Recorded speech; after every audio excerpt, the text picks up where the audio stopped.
Welcome to Real Talk for Coaches, the podcast where we explore the trends, techniques, and transformative power of coaching. On this week's Real Talk for Coaches, we will be interviewing the person who has been giving you all this great coaching information, Dr. Dawn Reid.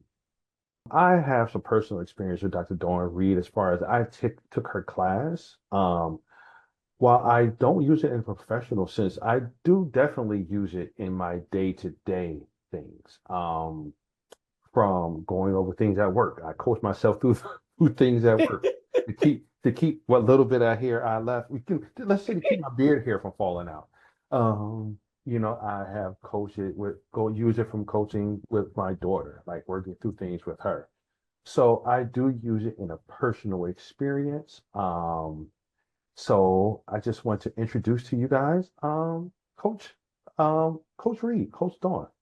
Oh, thank you. And I was a little apprehensive at first when you wanted to do a segment specifically on me. Um, and I can't even explain to you why. I was like, why? Why? People should know who I am. They just go to my website. But then as I thought about it, I said, there may be people who have not been exposed to the Reid Ready brand. They don't know who I am, and this could be a good opportunity for people to learn more about me. So I appreciate you for coming up with this segment and wanting to interview me so that more people can know who I am, what Reid Ready does, how it impacted you. And I'm glad that you mentioned that even though you may not be using it as, let's say, a coaching professional per se, that you are using it personally. And I think that that is a Yeah. good statement that people can understand Yeah. that coaching, it's a technique, it's a tool that you can use, and taking the training can definitely improve your communication and how you engage with others. So I'm going to shut up because this is your segment, this is your show. This is the This my Coach show? Will show. So This I'm my going to shut show? up today. Oh, Oh, sucky, sucky. all right. So, yeah, let's jump right into it. I mean, because there's a lot, people. I feel like people should learn. When you're looking at something and you hear people giving advice and going into things, they're probably wondering, like, well, who is this person? Mm. And this would be able to give people a quick overview, and then they could dive deeper into who you are, by going to Reid Ready, Life Coaching. Well, thank you. Yeah. Okay. And so let me see. So what actually inspired you to become a coach? What inspired me? So I know you're familiar that I was pursuing my education, and that I'm a lifelong learner. And so when I was in my PhD program, I just started my PhD program. I was about to become a therapist. That's what I was studying for. I wanted to get my licensure. I wanted to be a clinical psychologist. And that's what my PhD started out as. Okay. Well, as I was pursuing that, life was still lifing for me. Like I Right. was working Right. full time while working on my PhD. I three boys, I got three sons. I was Mhm. raising three kids. All my kids were in school. They were all under the age of 17, 16 at the time, married, all that good stuff. And so life was lifing, and I was feeling very Exactly. overwhelmed. Um, I didn't know which way was up. I was burnt out, and I knew that something had to give. Something wasn't working for me. Now, I didn't necessarily think I needed therapy. And I was already talking to a therapist about the things that therapy covers. And it was interesting because I was on social media, and a coach ad popped up. This guy, he's a relationship coach. Um, he popped up, and I said, you know what, let me check him out. And when I tell you that experience changed my life, it literally changed my life. I was like, oh, this is cool, You had your right? aha moment, huh? I had a big aha moment, right? Yeah. And so through that experience, and let me tell you, and I know how expensive coaching can be. And I do try to be economical in my program, but I still want a certain caliber of client as well. Hmm. But let me tell you, I was sitting there and I was like, is it in my budget to even do this? Like, it was very expensive. And I think I did the 6 session package that he had, and it was expensive. And at first I was like, yeah, no, I ain't doing this. I can spend my money. I can do stuff for my kids. I can pay Right. stuff for something else. Um, and I said, I think it's worth it. I think it's worth it investing in me to really deal with the burnout and really fine tune my goals and get myself on track. Right. And I put it on a credit card. And I'm like, babe, I need to do this coaching. I'm going to put it on a credit card. I got to put it on a credit card. So I put my coaching on a credit card. Okay. And that experience changed everything for me. So much so that I changed my PhD program. Like I said, I was going in to be a therapist, and then Right. I turned it around and I wanted to go into coaching psychology, cognitive psychology, and I wanted to understand the positive nature of behavior and what does functional behavior look like. And how do we use coaching, especially for people who are help seeking avoidant? That was actually my dissertation topic. So I changed my whole dissertation and research work. My life got better in order from a coaching lens. And I was able to fine tune my goals and ensure that, look, what am I saying yes to? What am I negotiating? What am I involved in that I don't need to be involved in, and all that good stuff? And so that's when I said, this is what I want to do. I would rather be a coach. And so silly me, I don't recommend this for anybody, but like right around before I defended my dissertation, I started my coaching program. And so I entered in to an ICF accredited coaching program, and the rest is kind of history. Okay. So it sounds like that aha moment was what changed, what made you say, I don't want to be a therapist. I want to be a coach. Yes. Just you deciding you wanted to be a coach, going through that process, it sounds like that it helped you actually change the way you thought about things in life, just going through that whole process of learning how to be a coach. Yes. So it benefited you, while you were learning. Yes. Yeah. Okay. Okay. Absolutely. And I, Absolutely. and I heard you say that you're ICF certified. Mhm. And so what, like, I know you're ICF certified, but what other certifications do you have and which ones don't? And this is a two-part, it's going to be a couple of twofold questions. Like, what certifications do you have and why did you choose those certifications rather than others? I have a lot of certifications. I ain't gonna lie to you. So I'm gonna try to condense this as much as I can. So as you know, ICF, the International Coaching Federation. So I'm an accredited Right. professionally certified coach, PCC level. And there's another level that I'm still debating if I wanted to get my MCC, but that's a whole nother conversation for a I'll whole just nother go for it day. all. Just do Just do it all. Just do it. it. um, I'm also certified as an extended disc facilitator, which means I can do extended disc assessments and extended disc team building, extended disc leadership development, extended disc coaching. And Okay. all of it is based around how we communicate and which disc style that we're in. So I'm disc certified. I'm also certified as a modern health mental health coach. So it kind of takes some of the concepts of mental health, and we're using the a WHO score, which is what your health wellness, the whole person health wellness score is.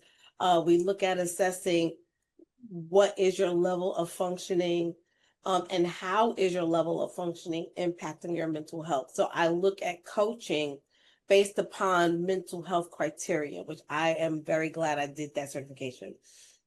Okay. And then I'm also Agile certified, and that's more for the corporate structure, as you're aware of. Right. I'm a certified Agile trainer, and I'm a certified Agile coach. Okay. All right. Now, your second question was, what am I not certified in? There's too many there's so many certifications that you can get. But I'm not BCC certified, Board of Certified Coaches, but I'm thinking about doing that one. I'm not IAC, which is the International Association for Coaches, and I'm not EMCC, which is the European Mentoring and Coaching Consortium. I think that's the last C. So I'm not certified in those organizations. Okay. All right. So do you specialize in any particular like area of coaching? I specialize in cognitive behavioral coaching. Okay. And I also focus on positive psychology aspects of coaching, meaning the cognitive behavioral piece really is how you think, how you feel, how you process information mentally is going to impact your behavior, is going to impact your willingness to move forward, set goals, honor goals, etc. So I work a lot with my clients on what are they thinking, how are they feeling, what are their values, and sometimes that gets me into trouble, and we can talk about that if you want to know more. But I work strictly in that area, which helps my clients understand their behaviors a lot more. And then they can make that mental shift and think differently so that they can respond differently. I also define myself as a pluralistic coach, and I have an article on Psychology Today where I talk about what that means. But Okay. in a nutshell, in a nutshell, it really means taking different approaches and frameworks and customizing it or adapting it to the needs of my client. So a lot of coaches, they're like, I'm one type of coach, One or I dimensional use type of thing. If exactly. you're more hybrid, you can just like, okay, I could take a little bit from this and then like, okay, we could Mhm. adapt it to that. And yeah, you got voila. Exactly. Exactly. Okay. Yes. All right.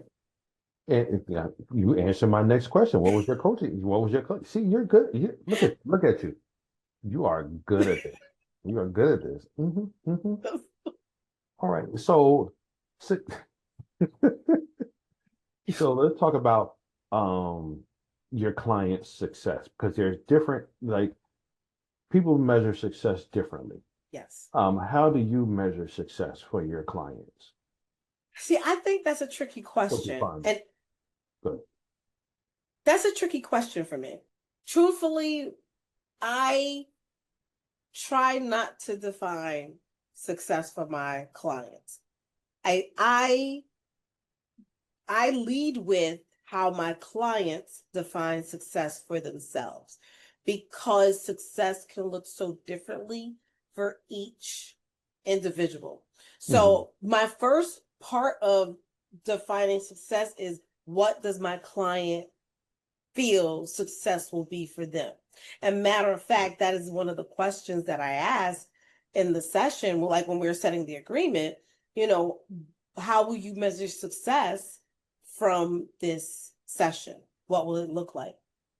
Now, it, I would be lying or telling an untruth if I said I didn't have certain expectations around success when Right. a client comes to me. And I would say that for me, success is my client benefited from the partnership. And as long as my client told me at the end of that session, this is what I got from it, this is what I learned from it, this is how I'm going to do things differently. Um, I got what I needed. To Mhm. me, that was success. Okay. All right. So, so that leads into that. This is a perfect transition into next question. What's the most rewarding part of being a life coach? Them aha moments. I know I sound like I'm about to cry, but like I really feel that, right? I feel that Yeah. question. Oh God, I really want to cry. That is so crazy.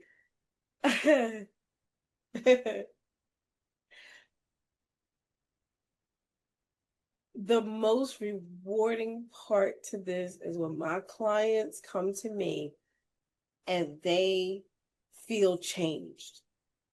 They feel like they're living their purpose, their passion. They feel like they know themselves better. that they feel proud of themselves when they can contact me. Like I have had clients that contacted me 10, 15 years later, and they're like, I still remember and I still apply and I still feel confident. Like that is so rewarding that I Mhm. know that my client is in such a different space for themselves. That's a testament. That's a testament to your coaching and your training. I love that. But see, my first instinct to hearing that is, nah, they did the work. They did the work. But thank you. I accept it. I'm going to appreciate that. Thank you. I appreciate you saying that. No problem. So now, like I know, me and you have talked in the past Mhm. about, you know, things about coaching and the need to, like, when you hear somebody say something, you say, what you almost want to fix it, Oh gosh, yeah. you know. So, but you can't. You have to talk them through it. So, like, what challenges besides that, what other challenges do you face as a coach? There's, I want to break this up into two separate challenges. My personal challenges, and then the things that I see that happens with some clients, right? Mm-hmm. So first starting with myself, it's it's not wanting their outcome more than them. Cause like, naturally, just naturally, I'm a advocate for people. I'm a cheerleader for people. Um, I always see the best. I'm always looking for your best. I don't care where you are in life. I don't care who you think you are. Like I am going to find that thing that make you this just this amazing, wonderful person. Like that, I'm going to see that in you. And so I think I battle when people don't see that greatness in themselves. Mm-hmm. And I can Mm-hmm. see it, but they can't see it. And it's like I want to cheerfully choke them, as my grandmother would say. I'm gonna go, "You are so wonderful! Stop it!" You know. So that's my challenge, and I have to keep it in perspective that everybody they come to it at their own pace, and I can't want it more than they do. Right. Uh, I think the next one is probably connected to that too. Is that when clients don't do the work, like when they're not prepared, Okay. when, they want me to do the work for them. And I struggle with that. And that's something that I have to remember again, is not my dishes, not my sink. And I even say that in my coaching session, it's not my dishes, not my sink, not my monkey, not my show. Right. And I think that's another area that I struggle with. Okay. All right. So you touched on it a little bit earlier, right? You said when you decided to um change from being a therapist to being a coach, you had to kind of coach yourself, right? Yeah. So, where, I mean, are there, and I know you have coached your family through things. Mhm. Well, you coached me through things. So has there been times when you had to do more of self-coaching, where you had to What? sit up there and put your coach hat on for yourself? What? What? Look, I for those who see the video on YouTube, it'll make more sense. For those of you who are listening on social media platforms, you probably ain't gonna understand what I'm about to do. That's okay. I'm gonna show. I have an electronic notebook. So this is my electronic notebook. It's a little dusty. I have a pocket notebook that I use that goes in my pocketbook. It's out because I gotta go review it. So I keep notebooks around for just what you mentioned is self-coaching. I will write questions that I'm curious about, and then I will answer those questions. I'm also a meditator. So I will sit down in the morning, I'll sit down in the evening, and I'll sit on my meditation mat and I'll reflect on certain questions to Mm. help me get unstuck or to help me stay accountable or to help me work through my process and how I learn and how I think. Again, the cognitive behavior, like I'll look at what made me express a particular behavior. Is that the person that I want to be? Or does this align with how I see myself and my values and what I'm thinking and what I'm feeling and yada, yada. So yes, I absolutely do that. I also have like, coaching kits and worksheets and things like that that I share with my clients in a coaching session. I complete that work myself for myself too. So I do want people to know that I literally walk the walk and talk the talk. And the things that I assign to my clients are things that I do for myself. So yes, absolutely, I coach myself. So now that brings me, since I brought that question, this is a funny one because we had talked about this before, and I wonder now, do coaches do this? I know there's a particular program that comes on, and where it was a therapist, and after the therapist dealt with this particular client, she had to go see her own therapist Yes. because of that particular client. So do coaches do the same thing? Like, do you sit there and say, not maybe not necessarily because of a client, but do you have another uh a coach that you will go see yourself? I love that question. So that's a two-part question. So the general question, do coaches do it? Not as much as they should. Okay. Okay. From my personal subjective opinion, I think that we as coaches can do better having our own coach. And I am an advocate for it. Yes, I have. This is one of the reasons why I love being part of ICF. I have met such amazing friends, and we do coach each other. Like, it's not that we got a whole coaching package, but Right. like, I have like five different coaches that I reach out to for different things because of their specialty. And I'm like, I need coaching. Can I sit with you? Can I talk to you? And like, we coach each other. Yes, I have coaches that I coach with. I do have a therapist and I also have a mentor Okay. because everybody serves a particular niche in my Right. life. So you darn Skippy, I sure do. And I think it's important for your development because it's important not to be an island by yourself in this industry. It can be very isolating, especially if you are an external coach, which I'm an external coach. It could be isolating. You could get caught in your head. Um, you might be seeing things very narrowly. So it is important to go and talk to other coaches to go, this is what I'm thinking and I'm feeling, and this is where I'm at. And I wanted to get your thoughts, or I need accountability. Like, I'm all over the place. Can you help me with accountability? Um, yeah. So if you are a coach, you really do need to have a coach. You really do. Okay. All right. So this, I think, is going to be our last question for our interview.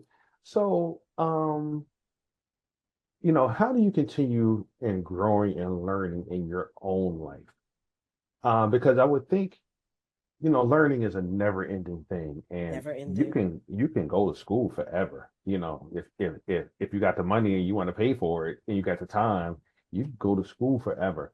But how do you continue growing and learning in your own life? I mean, you have reached a certain point where a lot of people do not reach. You are a doctor, you're Dr. Dawn Reed in coaching. So, like, what is what? How do you continue to grow? What's next for you? Oh my gosh. First of all, I appreciate that question. And people are going to say I am crazy. I know they are, that those who know me personally in particular. Well, we know you're crazy if we know you But that's true. personally. We're not That's going true. to just That's say true. it. We're just going to be like, yeah. Yeah. So she crazy. Hmm. She bananas.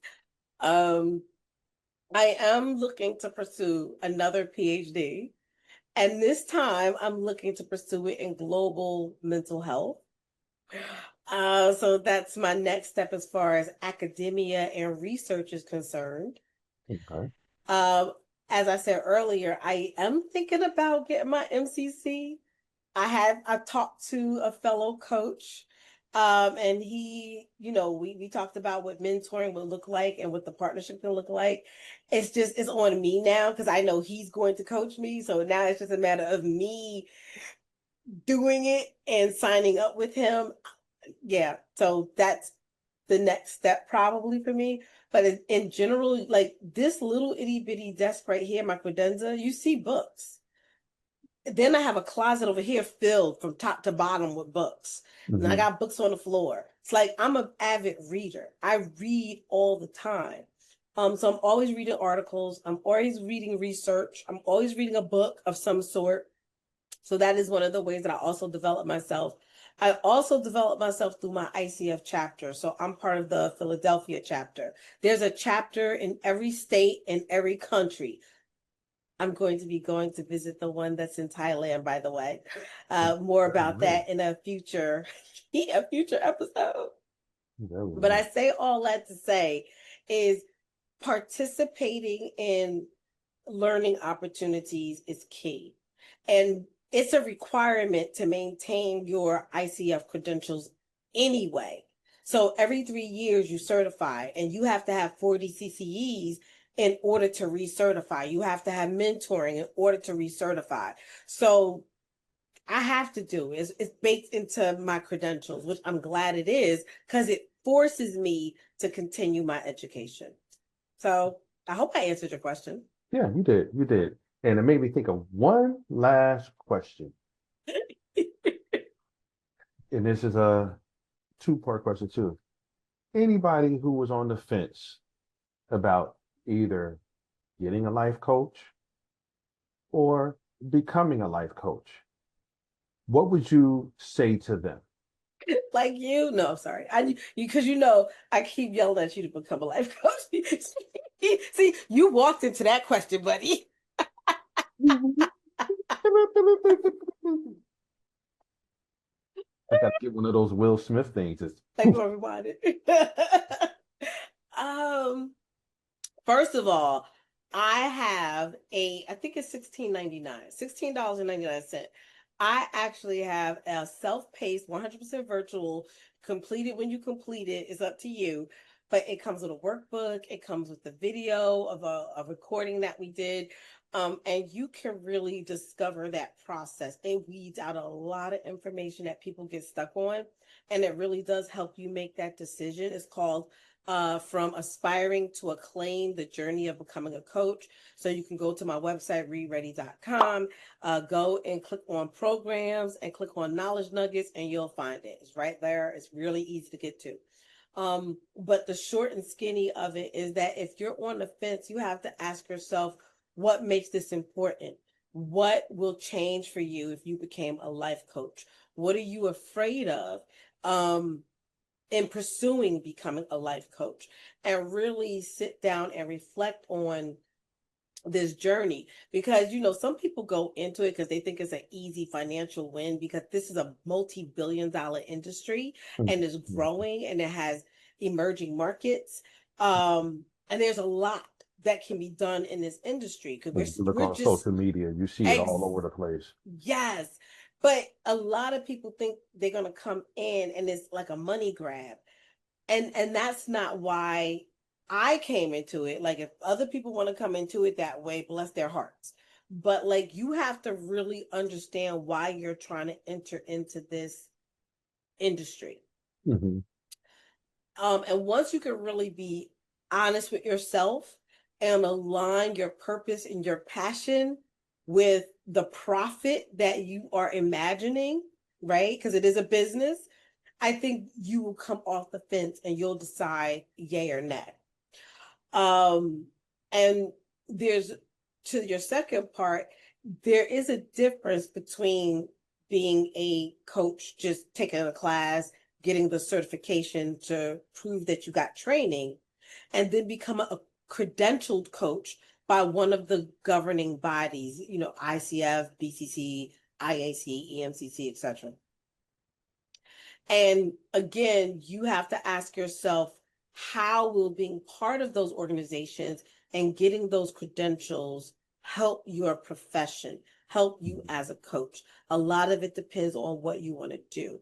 I could tell people all day long how it's benefited me, and it really has. But everybody's journey is different.